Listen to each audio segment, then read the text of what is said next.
കഴിഞ്ഞ തദ്ദേശ സ്വയംഭരണ തെരഞ്ഞെടുപ്പിൽ ലോക്സഭയിലേക്ക് നടത്തിയ ഒരു പെർഫോമൻസുമായി കമ്പയർ ചെയ്യുമ്പോൾ വളരെ അത്ര നല്ല പെർഫോമൻസിലേക്ക് എത്താൻ ബി ജെ പിക്ക് കഴിഞ്ഞില്ല എന്നുള്ളത് നമുക്കെല്ലാം അറിയാവുന്ന ഒരു കാര്യമാണ് കണക്കുകൾ നോക്കിയാൽ. പക്ഷേ പ്രധാനപ്പെട്ട ഒരു കാര്യമുള്ളത് ബി ജെ പിയോ അല്ലെങ്കിൽ ബി ജെ പി നയിക്കുന്ന എൻ ഡി എയോ വേണമെങ്കിൽ ബി ജെ പി എന്ന് മാത്രം പറഞ്ഞാലും മതി, കാരണം എൻ ഡി എയിലെ ഘടകകക്ഷികളൊന്നും അത്ര ശക്തരായിട്ടുള്ള ഘടകകക്ഷികളില്ല. ബി ഡി ജെ എസ് ഒക്കെയാണ് കൂടിയെന്ന് 1% വോട്ടുണ്ടാവും. അപ്പോൾ അതിനപ്പുറത്തേക്കുള്ള വോട്ടൊന്നുമില്ല. അപ്പോൾ അതുകൊണ്ട് തന്നെ 1, 1.5, 2% വോട്ടുണ്ടാവും. അപ്പം മിക്കവാറും മഹാഭൂരിപക്ഷ വോട്ടുകളും ബി ജെ പിയുടെയാണ്. ബി ജെ പിയുടെ വോട്ടുകൾ ഏതാണ്ട് ഒരു 14-15% എത്തിക്കാൻ, സ്റ്റേബിളായിട്ട് എത്തിക്കാൻ ഇത്തവണ ബി ജെ പിക്ക് കഴിഞ്ഞിട്ടുണ്ട്. അതാണ് നമ്മൾ തദ്ദേശ സ്വയംഭരണ തെരഞ്ഞെടുപ്പിലും കണ്ടത്. 2001 അസംബ്ലി ഇലക്ഷനിൽ ബി ജെ പിയുടെ വോട്ടുകൾ 5.02 ആയിരുന്നുവെങ്കിൽ 2006 വരുമ്പോൾ 4.83 2011 വരുമ്പോൾ അത് 6.06 എന്ന് പറഞ്ഞാൽ ഏതാണ്ട് 5-6% തന്നെ നിൽക്കുമായിരുന്നു. പക്ഷേ 2014 എത്തുമ്പോൾ അതൊരു മേജർ ജമ്പാണ് ഉണ്ടായിട്ടുള്ളത്. കാരണം 14.93% അവരെത്തി. അതാണ് അസംബ്ലി തെരഞ്ഞെടുപ്പിൽ അവരുടെ ഏറ്റവും നല്ല പെർഫോമൻസ്. പക്ഷേ 2021 വന്നപ്പോൾ അത് 12.48 കുറയുകയാണ് ചെയ്തിട്ടുള്ളത്. ഇതാണ് നിയമസഭാ തെരഞ്ഞെടുപ്പിൽ അവരുടെ വോട്ടിൻ്റെ ഒരു ശതമാനം എന്ന് പറയുന്നത്. ലോക്സഭയിലേക്ക് പലപ്പോഴും അങ്ങനെയല്ല. ലോക്സഭയിലേക്ക് 2004 പോലും അവർക്ക് 12.08% ഉണ്ടായിരുന്നു. പക്ഷേ 2009 വരുമ്പോൾ അത് 6.44. അതുപോലെ 2014 10.81% 2019 വരുമ്പോൾ, അതായത് ഈ കഴിഞ്ഞ തെരഞ്ഞെടുപ്പിന് തൊട്ടുമുള്ള തെരഞ്ഞെടുപ്പിലേക്ക് വരുമ്പോൾ അവരുടെ വോട്ട് പെർസെൻറ്റേജ് എൻ ഡി എയുടേത് 15.56%. പിന്നീട് അത് 2024 വരുമ്പോൾ 19.24. പക്ഷേ 19.24 എന്ന് പറയുന്നതും യഥാർത്ഥത്തിൽ തൃശ്ശൂരുള്ളത് കണക്ക് കൂട്ടാതെ നമ്മൾ നോക്കിയിട്ടുണ്ടെങ്കിൽ തൃശ്ശൂർ സുരേഷ് ഗോപി ഒറ്റക്ക് പിടിച്ച വോട്ടുകൾ കൂടിയുണ്ട്. അതൊരു 2-3% വരും. കൂടാതെ നമുക്കറിയാം ഒരു ആറ്റിങ്ങലിലും അതുപോലെ തന്നെ ആലപ്പുഴയിലുമാണ് വലിയ തോതിൽ വോട്ട് പിടിച്ചത്. പക്ഷേ അതൊക്കെ കൂടി ചേർത്ത് വെച്ചിട്ടുണ്ടെങ്കിൽ 19.24% എന്ന് പറഞ്ഞാൽ 38 ലക്ഷം വോട്ടുകൾ അവർക്ക് പിടിക്കാൻ കഴിഞ്ഞു. പക്ഷേ അതിന് ശേഷം നമുക്കറിയാം ഇപ്പോൾ ബി ജെ പി ഒരു മിഷൻ 40 എന്ന് പറയുന്ന ഒരു പദ്ധതിയുമായിട്ട് വന്നേക്കാണ്. ആ മിഷൻ 40യിൽ എന്താണ് സംഭവിക്കാൻ പോവുക എന്നുള്ളത് നമുക്ക് നോക്കാം. ഈ തദ്ദേശ സ്വയംഭരണ തെരഞ്ഞെടുപ്പിൻ്റെ പശ്ചാത്തലത്തിൽ ഇപ്പോൾ 2 മണ്ഡലങ്ങളിലാണ് അവർക്ക് വലിയ ഭൂരിപക്ഷത്തിലേക്ക് അവരെത്തിയിട്ടുള്ളത്. അത് രണ്ടും 5000-ലേറെ വരുന്ന ഭൂരിപക്ഷത്തിലേക്ക് അവരെത്തിയിട്ടുണ്ട് എന്നുള്ളത് യാഥാർത്ഥ്യമാണ്. ഒന്ന് നേമത്താണ്, അത് ശിവൻകുട്ടിയുടെ മണ്ഡലമാണ്. അവിടെ 2021 ശിവൻകുട്ടി ജയിക്കുന്നത് 3949 പക്ഷേ അവിടെ 5049 വോട്ടുകളുടെ ലീഡ് ഇത്തവണ തദ്ദേശ സ്വയംഭരണ തെരഞ്ഞെടുപ്പിൻ്റെ കണക്കെടുത്ത് നോക്കിയാൽ വന്നിട്ടുണ്ട്.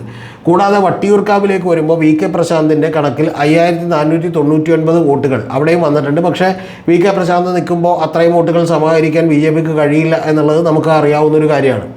അതുപോലെ തന്നെ മറ്റ് നിരവധി മണ്ഡലങ്ങളിൽ ഇപ്പോൾ 2nd പൊസിഷനിലെത്തുകയും, ഈ തദ്ദേശ സ്വയംഭരണ തെരഞ്ഞെടുപ്പിൻ്റെ കണക്കാണ് ഞാൻ പറഞ്ഞത്, 2nd പൊസിഷനിലെത്തുകയും അതുപോലെ തന്നെ അവർക്ക് വലിയ വോട്ടുണ്ടാവുകയും ചെയ്തിട്ടുള്ള 5 മണ്ഡലങ്ങൾ കൂടിയുണ്ട്. അതൊന്ന് മഞ്ചേശ്വരമാണ്, കാസർഗോഡാണ്, കഴക്കൂട്ടമാണ്, തിരുവനന്തപുരമാണ്. അതിൽ മറ്റ് 3 മണ്ഡലങ്ങളിൽ 40,000-ലധികം വോട്ടുണ്ട്. പക്ഷേ തിരുവനന്തപുരത്ത് മാത്രമാണ് 34,450 വരുന്ന വോട്ടുകളുള്ളത്. അപ്പോൾ ഇത്തരത്തിലുള്ള വോട്ടുകൾ അവർക്ക്, പക്ഷേ ഇത് പറയുമ്പോൾ തന്നെ നിങ്ങൾ അറിയണം, തിരുവനന്തപുരം എന്ന് പറഞ്ഞ ഒറ്റ മണ്ഡലം എടുത്ത് നോക്കിയാൽ കഴിഞ്ഞ തവണ ബി ജെ പിക്ക് 2024 ലോക്സഭയിൽ 43,755 വോട്ടുകൾ കിട്ടിയിട്ടുണ്ട്. അതുപോലെ തന്നെ മഞ്ചേശ്വരത്ത് അവർക്ക് ലോക്സഭയിലേക്ക് 57,779 വോട്ടുകൾ കിട്ടിയിട്ടുണ്ട്. അപ്പോൾ അത്തരത്തിൽ ലോക്സഭയുടെ കണക്കുകൾ എടുത്ത് നോക്കിയാൽ ഇത്തരത്തിൽ അത്ര പെർഫോമൻസിലേക്ക് ഇത്തവണ ബി ജെ പിക്ക് ഒരു മണ്ഡലത്തിലും വരാൻ കഴിഞ്ഞിട്ടില്ല.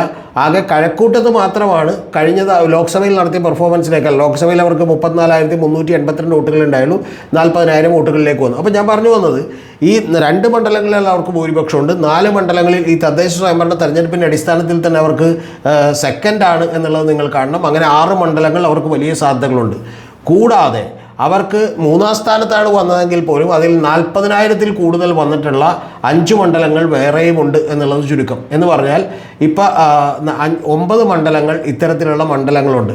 കൂടാതെ നിങ്ങൾ അറിയേണ്ടത്, ഇപ്പോൾ 35,000-ന് മുകളിൽ വന്നു, പക്ഷേ 3rd പൊസിഷനാണ് എന്ന് പറയുന്ന മണ്ഡലങ്ങൾ തന്നെ 12 കൂടിയുണ്ട്. അതായത് കൊടുങ്ങല്ലൂരും അതുപോലെ തന്നെ പാറശാലയും കൊട്ടാരക്കരയും ചിറയൻകീഴും അടക്കം ഒറ്റപ്പാലവും അടക്കമുള്ള 12 മണ്ഡലങ്ങൾ കൂടി വേറെയുമുണ്ട്. ആ 12 മണ്ഡലങ്ങളിലൊക്കെ തന്നെ ബി ജെ പി ഏതാണ്ട് സ്റ്റേബിളായിട്ടുള്ള വോട്ടുകൾ ഒരു 30,000-35,000-ലേക്ക് എത്താൻ കഴിഞ്ഞിരിക്കുന്നു എന്നുള്ളതാണ്. അപ്പോൾ ഈ മണ്ഡലങ്ങൾ ഫോക്കസ് ചെയ്തുകൊണ്ട് വർക്ക് ചെയ്യാനാണ് അവരുടെ തീരുമാനം. എന്ന് പറഞ്ഞാൽ ഞാനിപ്പോൾ പറഞ്ഞ മണ്ഡലങ്ങൾ തന്നെ നിങ്ങൾ അറിയേണ്ടത് 21 മണ്ഡലങ്ങളായി. ആ 21 മണ്ഡലങ്ങൾ കൂടാതെ 30,000-ൽ ചില്ലാനും വോട്ടുകൾ കിട്ടിയിട്ടുള്ള മറ്റു മണ്ഡലങ്ങൾ കൂടിയുണ്ട്. ആ മണ്ഡലങ്ങളിൽ ഉദാഹരണത്തിൽ ആറ്റിങ്ങലിൽ അവർക്ക് ലോക്സഭയിൽ കിട്ടിയത് 52,000 വോട്ടാണ്. പക്ഷേ ആ പെർഫോമൻസിലേക്ക് തദ്ദേശ സ്വയംഭരണ തെരഞ്ഞെടുപ്പിൽ എത്താൻ കഴിഞ്ഞിട്ടില്ല. 34,000-ലധികം വോട്ടാണ്. അതുപോലെ മണലൂരിൽ അവർ 61,196 വോട്ടുകൾ BJPക്ക് തൃശ്ശൂരിൽ മേടിക്കാൻ കഴിഞ്ഞിട്ടുണ്ട്. പക്ഷേ ഇത്തവണ 34,000 വോട്ടാണ്. അങ്ങനെ വന്നിട്ടുള്ള മണലൂരും ആറ്റിങ്ങലും കോഴിക്കോട് നോർത്തും അതുപോലെ തന്നെ നെടുമങ്ങാടും കുണ്ടറയും അടക്കമുള്ള നെന്മാറയും അടക്കമുള്ള നിരവധി മണ്ഡലങ്ങളിൽ 30,000-ലധികം വോട്ടുകളുണ്ട്. ആ 30,000-ലധികം വോട്ടുകളുള്ള 15ഓളം വരുന്ന മണ്ഡലങ്ങൾ കൂടിയുണ്ട്. എന്ന് പറഞ്ഞാൽ ഏതാണ്ട് ഒരു 36, 37, 38 മണ്ഡലങ്ങൾ അങ്ങനെ തന്നെ. ഇത് കൂടാതെ അവർ കണക്കിലെടുക്കുന്ന മറ്റൊരു കാര്യം കൂടിയുള്ളത്, കഴിഞ്ഞ ലോക്സഭയിലേക്ക് അവർക്ക് വന്നിട്ടുള്ള ചില മണ്ഡലങ്ങൾ 9 മണ്ഡലങ്ങളിൽ അവർ 1ാം സ്ഥാനത്തെത്തുകയും അതുപോലെ തന്നെ അതിൽ ചില മണ്ഡലങ്ങൾ ഇതിനകത്ത് വന്നിട്ടില്ല ഇപ്പോൾ. അപ്പോൾ അത്തരത്തിലുള്ള മണ്ഡലങ്ങൾ കൂടി ചേർത്ത് വെച്ചുകൊണ്ട് ഒരു 40 മണ്ഡലങ്ങളുടെ ലിസ്റ്റ് ഉണ്ടാക്കുകയും ആ 40 മണ്ഡലങ്ങളിലേക്ക് മാത്രമായി തങ്ങളുടെ എഫേർട്ട് ഫോക്കസ് ചെയ്യാനുമാണ് അവരുടെ തീരുമാനം. കാരണം കേരളത്തിലെ ബാക്കിയുള്ള 140 മണ്ഡലങ്ങളിലും എഫേർട്ട് ഇട്ട് വെറും സമയം കളയുന്നതിനേക്കാൾ നല്ലത് കഴിഞ്ഞ തവണ തിരുവനന്തപുരം നഗരസഭ ഫോക്കസ് ചെയ്യുകയും അത് പിടിച്ചെടുക്കുകയും ചെയ്ത പോലെ വളരെ സ്ട്രാറ്റജിക് ആയിട്ടുള്ള ഒരു മൂവ് നടത്താനാണ് അവർ തീരുമാനിച്ചത്. ഇത്തരം പദ്ധതികളിലേക്ക് അവർ വന്നത് കഴിഞ്ഞ 2024 ലോക്സഭാ തെരഞ്ഞെടുപ്പിൽ സുരേഷ് ഗോപി തൃശ്ശൂരിൽ മത്സരിക്കുമ്പോഴാണ്. കാരണം തൃശ്ശൂരിൽ മത്സരിച്ചപ്പോൾ നിങ്ങളറിയേണ്ടത് തൃപ്പൂണിത്തുറ മുതൽ അതുപോലെ തിരുവനന്തപുരം മുതലുള്ള നിരവധി വോട്ടേഴ്സിനെ കൊണ്ടുവന്ന് ഒരു കൊല്ലം മുമ്പ് തന്നെ അവിടെ ചേർക്കുകയും ആ ചേർത്ത വോട്ടേഴ്സിൻ്റെയൊക്കെ ബേസിൽ ഏതാണ്ട് 70,000-ലധികം വരുന്ന ഭൂരിപക്ഷത്തിൽ 75,000-ഓളം വരുന്ന ഭൂരിപക്ഷത്തിൽ സുരേഷ് ഗോപി ജയിക്കുകയും ചെയ്തു. അപ്പോൾ അത്തരത്തിലുള്ള കൂടിയ വോട്ടുകളുടെ ബേസിൽ മാത്രമാണ് ജയിച്ചത്. അത്തരത്തിൽ ജയിക്കാൻ വേണ്ടിയുള്ള തന്ത്രങ്ങൾ മെനയുക, ആ തന്ത്രങ്ങളിലൂടെ ജയം ഉറപ്പുവരുത്തുക. അതിൽ തന്നെ ഞാൻ ഏറ്റവും ആദ്യം പറഞ്ഞോളൂ, ഈ ലോക്കൽ ബോഡികളിൽ വന്നിട്ടുള്ള ഫസ്റ്റും സെക്കൻഡും വന്നിട്ടുള്ള 6 മണ്ഡലങ്ങൾ കൂടുതലായിട്ട് ഫോക്കസ് ചെയ്യുക. കൂടാതെ അതിൽ ജയിക്കാൻ കഴിയുന്ന മറ്റ് 40,000-ലധികം വന്നിട്ടുള്ള മറ്റ് 5 മണ്ഡലങ്ങൾ കൂടി ഫോക്കസ് ചെയ്യുക. അങ്ങനെ ഫോക്കസ് ചെയ്യുന്ന 11 മണ്ഡലങ്ങളും ബാക്കിയുള്ള 30,000-ലധികം വോട്ട് കിട്ടിയിട്ടുള്ള ബാക്കിയുള്ള മണ്ഡലങ്ങളും കൂടി ചേർത്തുകൊണ്ട് 29 മണ്ഡലങ്ങൾ കൂടി ചേർത്തുകൊണ്ട് വളരെ കൃത്യമായി ഫോക്കസ്ഡ് ആയിട്ടുള്ള ഒരു എഫേർട്ട് ഇടാനും മറ്റ് എഫേർട്ടൊന്നും വിട്ട് സമയം കളയേണ്ടെന്നും കഴിയുന്നത്ര നേതാക്കന്മാരെ അല്ലെങ്കിൽ വലിയ പ്രമുഖരായിട്ടുള്ള നേതാക്കന്മാരെ ഈ മണ്ഡലങ്ങളിൽ മത്സരിപ്പിക്കണമെന്നും ആ മത്സരിപ്പിക്കുന്ന സ്ഥാനാർത്ഥികളെ മുൻകൂട്ടി തന്നെ പ്രഖ്യാപിക്കണമെന്നുമുള്ള വളരെ കൃത്യമായിട്ടുള്ള ഒരു മിഷൻ 40 എന്ന് പറയുന്ന പദ്ധതിയാണ് ഈ കഴിഞ്ഞ തവണ അമിത്ഷാ വന്നപ്പോഴേക്കും നടപ്പിലാക്കിയത്. കാരണം 25% വോട്ടുകളിലേക്ക് തദ്ദേശ സ്വയംഭരണ തെരഞ്ഞെടുപ്പിൽ എത്തണം എന്ന് അദ്ദേഹം പറഞ്ഞിരുന്നു. എത്തിയിരുന്നുവെങ്കിൽ ഉറപ്പായും ജയിക്കാവുന്ന സീറ്റുകൾ ഉണ്ടാക്കാൻ കഴിയുമായിരുന്നു. പക്ഷെ അതിലേക്ക് എത്തിക്കാൻ കഴിഞ്ഞില്ല. കാരണം 15-16% വോട്ടുകളിലെത്തി BJP നിന്നു.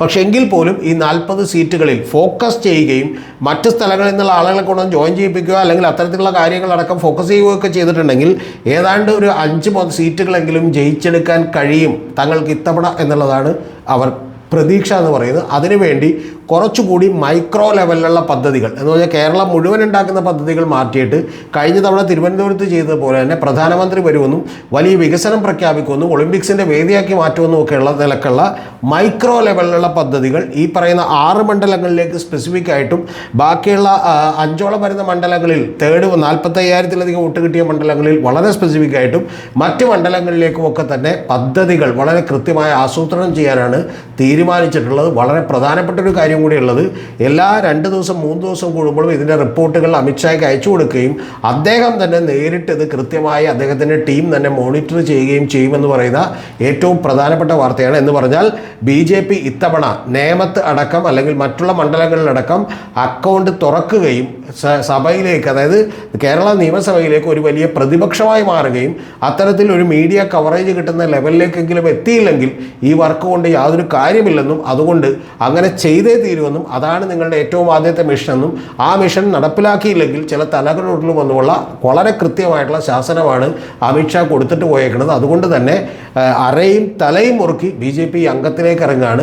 30,000-ലധികം വോട്ട് നേടിയ നിരവധി മണ്ഡലങ്ങളുണ്ട്. ആ മണ്ഡലങ്ങളിലെല്ലാം തന്നെ ഫോക്കസ് ചെയ്യാനും അതിൽ തന്നെ 45,000-നും അതുപോലെ 2 സ്ഥലങ്ങളിൽ 5,000-ലധികം ഭൂരിപക്ഷം വരുന്ന മണ്ഡലങ്ങളിലേക്കും കൂടി ഫോക്കസ് ചെയ്യാനും അവിടെ ആരെ ഇറക്കണമെന്നും കൃത്യമായി പദ്ധതികളും പ്ലാനും തയ്യാറാക്കാനാണ് സംസ്ഥാന നേതൃത്വത്തോട് തീരുമാനിച്ചിട്ടുള്ളത്. വിജയമല്ലാതെ അതിൽ കുറഞ്ഞ മറ്റൊന്നും സാധ്യമാവില്ലെന്നും MLA-മാരുടെ നമ്പറാണ് പ്രധാനമെന്നും 10 പേരെങ്കിലും ജയിപ്പിച്ചെടുക്കണമെന്നും ഏറ്റവും കുറഞ്ഞ പക്ഷം 4-5 പേരെങ്കിലും ജയിപ്പിച്ചെടുക്കണമെന്നുമാണ് കൃത്യമായി അഖിലേന്ത്യാ നേതൃത്വം സംസ്ഥാന നേതൃത്വത്തോട് പറഞ്ഞിട്ടുള്ളത്. അതിന് വേണ്ട കാര്യങ്ങൾ എന്താണെങ്കിലും പണമാണെങ്കിലും മറ്റു കാര്യങ്ങളാണെങ്കിലും അഖിലേന്ത്യാ നേതൃത്വം സഹായിക്കും എന്നുള്ളൊരു ഉറപ്പ് കൂടിയാണ് അമിത്ഷാ കഴിഞ്ഞ ദിവസം തിരുവനന്തപുരത്ത് വന്ന് കൊടുത്തത്.